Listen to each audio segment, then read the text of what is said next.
Welcome to another episode of ENA We Got Time. I'm Alex. We got two special guests today. Jared Livingston. And Nathaniel Mitchell.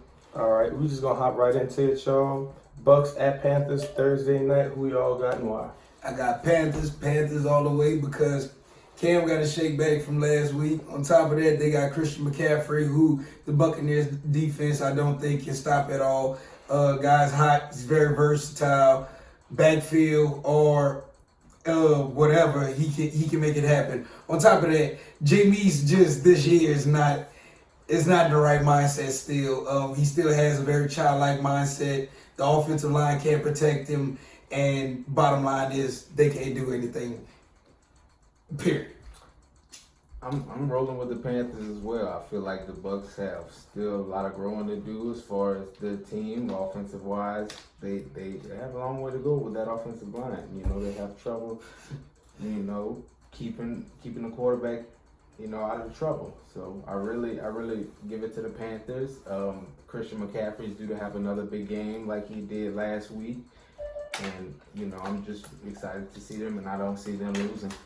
I also have the Panthers. I love Mike Evans over there. I don't love the situation. So off of just that, I have to go with the Panthers. Panthers, they looked pretty good last week. They looked all right. Cam could have did a better job. I feel like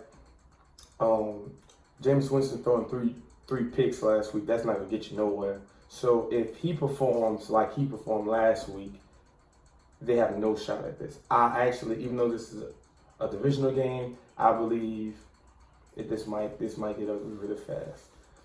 Also, next game on the list, we got Colts at Titans. Who y'all got and why? I'm rolling with the Titans. Reason being, I think Marcus Mariota showed last week that he has something to prove, man. He's not letting any big hype stop him. I feel like Jacoby Brissett, they have a good team going on with the Colts, but I feel like they just don't quite have it all together yet, and they're just playing with what they have right now. I feel like Titans have a little bit more on put as far as like Team chemistry. Exactly. And I feel like that's what's going to put them ahead this week. I feel the opposite, actually. I actually feel the Colts will win this game. They took on a tough opponent in the Chargers last week, and they definitely held their own. They took the Chargers to 4 quarters with Jacoby Brissett coming in week 1. The team chemistry is definitely there. He was there before. It's not like he's a new quarterback just stepping into a role with a new team. He's been there with this team before. Marlon Mack is definitely showing that he's a factor in the game. I think that changes the game a lot for the Colts. The Titans, yes, they're a very good team, but this is also a big game, and I don't think that the Colts are going to go 0-2 to start the season. Okay.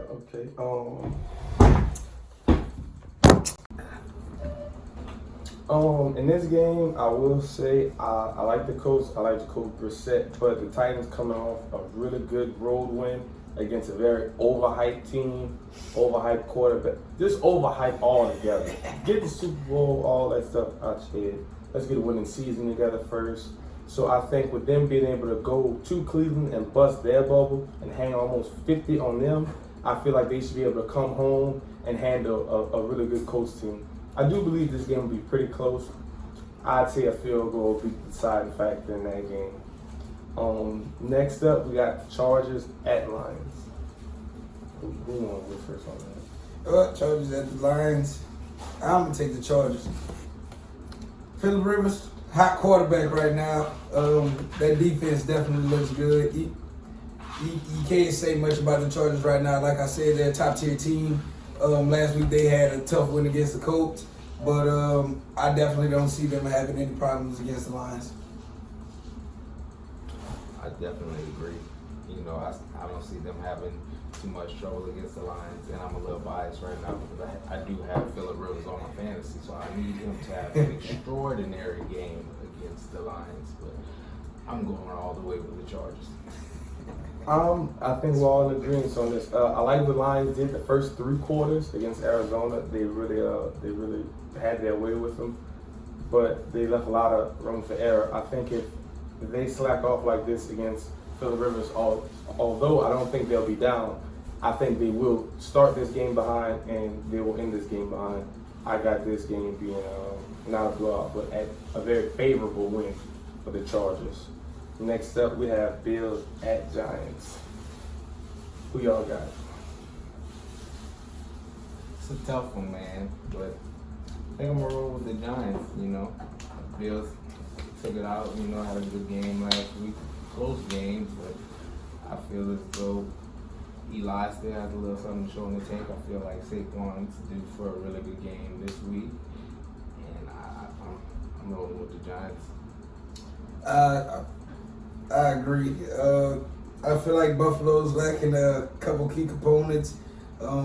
Giants definitely have something to show this year. Eli has something left in the tank, hopefully, and he's gonna want to show it this week. And I don't think Buffalo's gonna be the team that he's gonna have to worry about. So I think the Giants got this one. I'm picking the Giants not because of biasness. I watched the Bills versus Jets. They had 4 turnovers in the first half. You're not winning any ball games like that. The quarterback is really prone to holding on to the ball too long, trying to always get the big plays. One thing I've taken away over the last couple of years of Eli's career, he's been more of a check down type quarterback, so he's really not putting the ball in harm's way. Le'Veon had a really good game against the Bills, and I don't know, the Jets' offensive line isn't that good. Giants' offensive line is much improved. So I think if this defense can fix the mistakes it made, I think this should be a good opening winning game for the Giants. I have them winning this game by a field goal. Next up, we have not so much of a prediction game. We have the Cardinals at the Ravens. I'll start this one off. Honestly, it's going to be bad. Kyler Murray, you're in for a long day. Ravens, what they do best more than anything, you can criticize, the quarterback from how he played last year, how he just ran, and how he wasn't that much of a pocket passer. I don't believe the Cardinals secondary is good at all. I think Hollywood Brown is going to have another amazing day, and I think Kyler Murray is going to spend a lot of time on the ground because the Ravens will always play good defense. Cardinals have one of the worst offensive lines in football, and they're going to the Ravens. I don't see a way the Cardinals win this game whatsoever. Sorry, Larry. It's going to be a rough one. I agree. Kyler, he got a long ways to go. It's his first year in the NFL. Last week he made some tough decisions. Yeah, he came back in the game and tied it up, but you can't play Baltimore like that. No. You're not going to Baltimore and playing that defense like that. Baltimore's defense is definitely one to show for. What you call your boy? What you call your boy? Showtime. Hollywood Brown. Yeah, there you go. Hollywood Brown due for a big one. I do think that the Cardinals are in for a long game, but from what I've seen last week, Kyler Murray can't pull it together when under pressure. I feel as though the Ravens shouldn't feel as though they're in for an easy win, you know what I mean? I feel as though they should take them as a threat. I mean, Kyler at the end pulled it together and pulled a great comeback from the end. So as much as I do want to see the Ravens win, I want to see Hollywood show up and show out. And I'm not talking about Hollywood Memphis. I'm talking about Hollywood Brown. I want to see them show out, but I wouldn't be surprised if the Cardinals do pull it out. I just don't see anybody being able to keep up with the young man. Like safeties last week showed that they really weren't there. Danny Amendola. It's hard to really, for me, it's really hard to judge a team that blew the wall out of Miami the way that they did. I mean, as good as the team that they are, yeah. I still have to look at Miami and look at the players that they have, and it's kind of hard to really judge. I'm going to just leave it on this. Danny Amendola had over 100 yards and a touchdown. So what do you think Hollywood Brown is going to do? And I'm I said that earlier. I was like, Danny Amendola had 100 yards. I said, oh. Yeah. We'll see. All right. Another game. Only the reason why I think this game is going to be somewhat interesting at all, we got the Pats at division rival Miami. Miami did get blown out of the water, 59-10. But you assume every year divisional games, no matter how bad one team is, no matter how good another team is, they'll always keep it somewhat close. I do not believe this whatsoever in this. I expect Miami to have another high bad octane offense coming at you live. I definitely agree with you. Bad game for Miami. terrible game. I don't know if it's gonna be Fitzmagic or Josh Rosen or whoever else is there, but this is gonna be a blowout. I'm minimum 30. Man, 30-10. Miami done pulled some magic up before, but it ain't gonna happen this week against the Patriots. Bill Belichick is in for a big season all the way. I'm not a Patriots fan, but the man is on route to set a legacy record. And I'll be damned if Miami is gonna ruin it. Okay, choo-choo Pats all the way. Keep chugging, fellas. There's gonna be a track meet out there. Oh man, unfortunately, oh man. It's gonna Too be bad Antonio's dealing with what he's dealing with though. Yeah, you know, we'll still see. I think without Antonio, I mean, hey, it's still going to be ridiculous. It's still gonna be bad. Man, Big Daddy time, baby. I think it's gonna be bad. Next up, we got Dallas at Redskins. Okay, what y'all think about that one? Division game, tough game. AP showed that he's an older player, but still has a little play in him, you know. But Dallas was very impressive last week, so I don't see Dak Prescott slowing down from any progression that he showed from last week, and I don't see that offense doing the same thing either. So I'm rolling with the Cowboys all the way. Who you got? Not to mention, Dallas's defense has been playing top of the line as of late, so I'm gonna have to roll with Dallas. Yeah, as important as this game is to the Redskins, they don't. The offense doesn't have enough firepower to honestly keep up and be able to defeat that Dallas defense. Dallas's defensive line is really hot, as always. Always, I feel like the pressure they're gonna put on Case Keenum is gonna make a big difference in this game. Also, on top of that, Dak did have an easier victory last week with the way the Giants played, being a week one, but it's still no.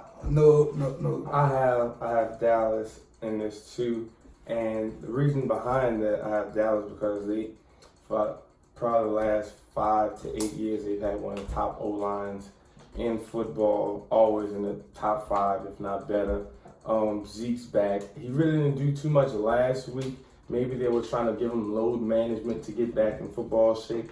I'm expecting Zeke to have a big game. I'm expecting Mark Cooper. That the offense is going to light up again this week. I would love to try and say it could be an upset because the Redskins did put up 17 points on the Eagles, and they did have one of the top-rated D lines in football coming into the season. So I'm going to say Dallas is going to pull through and get this done, but I don't think it'll necessarily be as big a blowout as some people would like to think. Next up, a very interesting game in my opinion, one of the harder games to call. We have the Seahawks at Steelers. Who y'all got? It's a very tough game, but I have to take Big Ben. The reason why I'm taking Big Ben in this game, because Big Ben, he has a lot to prove. He definitely has a lot to prove, and I feel like the whole AB and not having AB and Le'Veon has really kind of chapped him a bit. It's kind of put him in like a Stardust situation. And everybody knows Big Ben don't like taking the backseat to nobody. Okay, and Juju, he has to step up this week, and I feel like he has a good chance of being able to do that. It's hard to say that against the Seahawks defense, I understand, but I feel like they're going to put it together this week. Connor's going to definitely be able to put his foot in the ground and make a difference for this game. And on top of that, I don't like Russell Wilson, I'll be honest. Okay. Who you got? It's hard for me to decide as well. I mean, I'm looking at it on all aspects. I feel as though if the Steelers can't get it together on offense, then I don't see them winning this game. It shows that the loss of Antonio Brown and Le'Veon Bell hurt them, And right now they're trying to get the motion of their offense back together. Connor, being that it is his second year, I feel as though he is stepping up and being the player that we expect him, or what we didn't expect him to be. I feel like he's doing far past our expectations, but I feel as though if he doesn't have a good run game and the offense doesn't do well as far as passing, even though I don't feel like they won't have a hard time, I feel like Vince McDonald is going to have a breakout game this game, depending upon Seattle's defense. But I'm more leaning towards Seattle. And let me say this again. Let me add this in there too. The Steelers did play the Patriots last week, and I feel like a lot of the reasons why the score was what it was and they got beat the way they got beat was because that defense was not prepared. I feel like I said, this week there's gonna be a hard buckle down on the coaching staff and all around like that. I feel like that defense made a lot of mistakes that won't be there this week, and that's gonna be a big deciding factor in keeping Russell in that pocket and forcing him to throw that ball, and that's gonna be the big difference maker. I'm going to play devil's advocate. I'm going with Seattle. I said this all offseason. Juju is an amazing player, but he's not a number one yet. It's going to take some weeks for him to progress and get used to getting the double.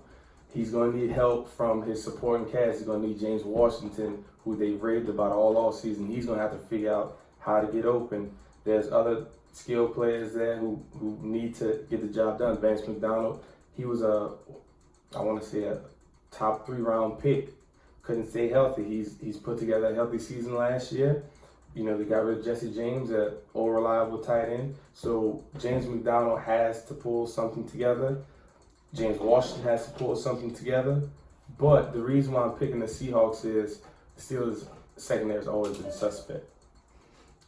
I'm going to go with Seattle because this is my bold prediction, one of my bold predictions for the week. I think DK Metcalf will go for $150 and 2 touchdowns. And that is going to be the deciding factor. DK Metcalf is going to have a way better day than Juju Smith-Schuster. And that will decide the game right there. Next up, we have the 49ers at Bengals. 49ers. I got this one. I'm rolling with the 49ers. I'm rolling with the Jimmy G train. I'm going with the Bengals. Jimmy G played terribly, and the only reason why nobody's talking about it is because his opposing quarterback had it even worse than Jimmy did. James Winston threw 3 picks. He threw a pick 6 that was just unexcusable. I'm still not sold on Jimmy G. They paid this guy a lot of money. He flashed and he looked good. But I'm still not completely sold on him, and I'm not sold on that receiving core. George Kittle he flashed. He was great last year, but I really don't feel like they have a true number one receiver, and they don't have exactly what the Rams have, and I'll get to that later. They don't do it by committee. Now I think that the Bengals being able to keep up with Seattle last week. Even though A.J. Green is out, Tyler Boyd is a solid number 2 receiver. John Ross, when healthy, he still can take the top off. I just don't see the 49ers secondary being able to keep up with those 2 guys. Joe Mixon always has a solid, decent game. And I just feel like the 49ers are going to go in there and they're going to be overwhelmed. And they're just not going to get it done when they need to get it done. Well, Alex, we were talking about it earlier. I told you that offensive line for the Bengals, that is not it. And, sir, they have 2 players on that D-line that are going to make a big factor. Nick Bosa and Armstead. Off of that D-line for the 49ers, it's going to make a big difference. And Bosa got to be 100%. You're going to be all right, though. All right, so that D-line will be able to put pressure on Doc. Who's gonna put pressure on John Ross? Is it gonna be Sherman? Because we've seen. Let's not forget he went an entire season without recording an interception. From being a top 3, top 5 corner to not even getting an interception. Now he was a little banged up last year, which is understandable. But I don't see the 49ers going in there and winning. I'm not on the Jimmy G train. I'm not on the Andy Dalton Red Rifle train. But I feel like the fact that they're playing at home is going to be the deciding factor. Next up, we have a very interesting game. Tough. Vikings at Packers. Who y'all got more? Tough. That's another tough one, but I'm taking the Vikings. I'm taking the Vikings as well. Vikings showed me last week that their defense can compete. And Stephon Diggs, even though he had a slow game, I feel as though he's up to par and ready to play. I say they get it done this week. I have no other. I'm going with the Packers. You know, I'm not the biggest Aaron Rodgers fan, and yes, the Vikings defense looked great. You know, if I'm not mistaken, I don't think Julio cracked 50 yards. Xavier Woods did a really good job of handling him. I don't believe Aaron Rodgers is a magic man, but I think he has enough pieces around him to get enough done and get this win at home. I'm still not sold on Kirk Cousins. Yes, he has weapons around him, but I feel as though he's more of the weaker link in this. I got faith in Kirk. Well, I would love to take the Vikings on this one, but I'm gonna go with the Packers slight edge. How close? What's your prediction? By 7, 3. 6. Yes. 2 field goals. Yeah, 2 field goals. 2 field goals. I feel like Xavier Woods gonna do something bad to Devontae Adams. I say Vikings 10 points. Oh. 10 points. Well, I got the next game. I got by 20, and it's Chiefs at Raiders. I love how the Raiders won that game. You know, I love the fact that they went in there, you know, with all the, you know, Hard Knocks drama and, you know, all the stuff with AB that was going on. That, you know, it was real Hollywood what was going on in Oakland. You know, they lost their best receiver, their best, in my opinion, second best acquisition of the all season. I think Josh Jacobs, being as though he is a rookie, I feel like his career will be longer than AB's. That's why I say he's number 1. But Raiders just lost their starting safety. He's out for the season. I don't think Tyrell Williams will be able to do what he did last week, even though the Chiefs secondary is still very suspect. Raiders secondary has always been suspect. Even without Tyreek Hill, I believe Chiefs can go in there, and this game could easily be 35-6. Or you go shit on that. All right, next. Oh, here's a good one. We got Saints at Rams. I'm taking the Saints. I'm telling you why. That's not the same Ty Gurley. That's a busted up ass Ty with a garbage ass Jared Goff. Saints? I'm split, but I'm taking Saints by 7. They're gonna squeeze out another victory at the end by a close margin and get the job done. Oh, I guess we just ain't gonna agree on no game. I got the Rams. Yes, this ain't the same Ty Gurley, but the other running back, Brown, that they got in there, he does a really good job of splitting carries with Ty Gurley. Now, when Ty Gurley did get the ball, he flashed and he showed, you know, these nice 8-yard, 10, 12-yard carries. Who's gonna stop Michael Thomas? Who's gonna stop that trio of receivers that they have in LA? See, here's what the Rams have figured out that nobody else has figured out. Between Brandon Cooks, Cooper Kupp, and Robert Woods, on any given Sunday, one of them could go for 120 and 2 touchdowns, and the other two end up with 40 yards and 90 yards. And it can all be reversed. Now, the Saints have one solid corner, in my opinion, with Lattimore. But Eli Apple is still the weakest link in this group, and it's shown time and time again. And I think all 3 of these guys do a good job of running the entire route tree. Brandon Cooks is a little more take the top off. So let's say... So you feel that the Rams are due for a huge game passing-wise against the Saints? I feel as though the Saints secondary will get abused. I feel as though if But on top of that, Deshaun Watson is a better quarterback than Jared Goff, without a doubt. But I think the receiving core as a whole is better in the Rams. That's what I'm saying. And that's why I feel like they get this done. And this game will be at home. I do have one huge concern. Kamara is a top running back in the league without a doubt. So is McCaffrey. But the way McCaffrey was just running up the gut on the Rams was very worrisome. I feel like the Saints will be able to abuse and do the exact same thing Carolina did, if not better. So I can get why some people have the Saints winning this game.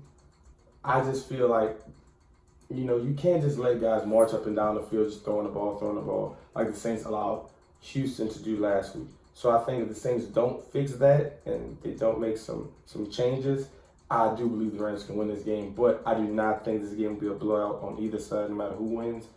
At most 6 points. Kevin Jordan will have 3 sacks.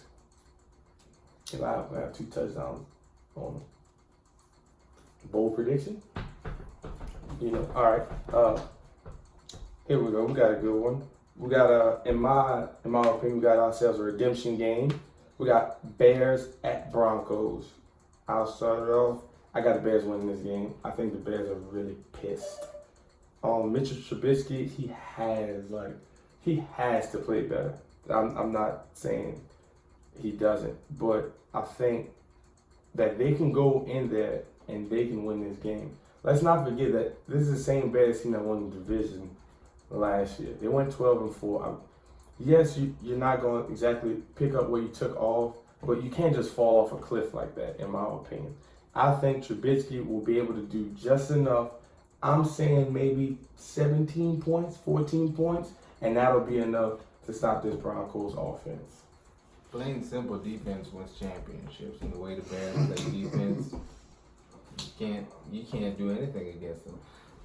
They showed me last week, the Broncos, that they can't really play against a team like the Oakland Raiders. I'm not knocking against Oakland, but you're talking about the number 1 defense in the NFL, and if you can't score, you can't win. That's a fact. Khalil Mack's do for How many sacks? Something about them DNs in these 2 games is gonna make a difference in these 2 games that we talk about. Khalil Mack is freaking nature, man. The kid's in for another big game right here. That defense is really unstoppable. That's a top tier team, and Broncos. Oh, Broncos. Okay. Good luck. All right, next up we got Eagles at Falcons. Who y'all got? Falcons really disappointed me last week, Me as too. far as receiving wise, quarterback wise, but most importantly, the offensive line. These guys, they had 2 rookies in last week, and also a new an offensive coordinator. So I understand, everybody's trying to get on the same page, get everything together. But right now, you're week 2. You got Julio, you got Mohamed Sanu, you got Calvin Ridley, you got Devontae Freeman. You have weapons. Let's get it together. I feel like if they can be more synchronized as far as the pace on offense, I feel like they can get it done. Matt Ryan, you really have to step up this week. You had a bad game last week, but brush it off. Do what you got to do. Look over film and just play better. Plain and simple. Eagles aren't a pushover team, and I feel as though if they get it together, they could make the Falcons be 0-2 this week. Yeah. I'm going to have to take the Eagles on this one. Falcons didn't look too good last week. Eagles are coming in hot. They're coming in hot this week, and I don't think they'll have too much problems with the Falcons. I'm not calling it a blowout, but I think the defense will definitely put some pressure on Matt Ryan. And last week I don't know what I saw. So I don't know. Maybe this week he could be something different, but I just don't see it. Eagles are a very hot team right now, and I think they'll be all right. I'm going Falcons. Eagles secondary still looks terrible. Can somebody please tell me who's the all-star receiver for the Redskins? No, because there isn't any. You let Case Keenum, good backup quarterback, put up 17 points on you. Now this is with your complete D-line. One of their D-linemen is out for the year. Now Fletcher Cox is still there, and they still have some good pieces on that D-line. But that secondary suspect, there is no Xavier Rhodes in Philly country. So what happened to Julio last week is not about to happen. Calvin Ridley's still there. Like, we just named all the weapons. I feel as though with the Eagles D-line somewhat being damaged, that secondary still being really suspect, I think the fact that the Falcons are playing at home, I think they bounce back and they have an amazing game. I think everybody gets back in rhythm, and I believe they win this game by about 8-10 points. All right, we got Browns at Jets. Who y'all got?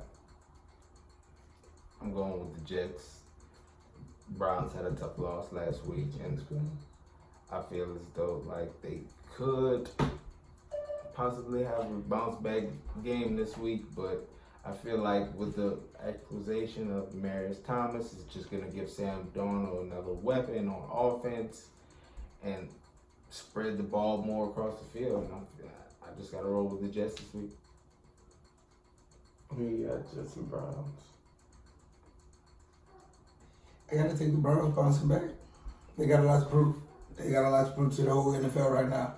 And I feel like Baker's a winner, and he's gonna figure it out. He's gonna buckle down.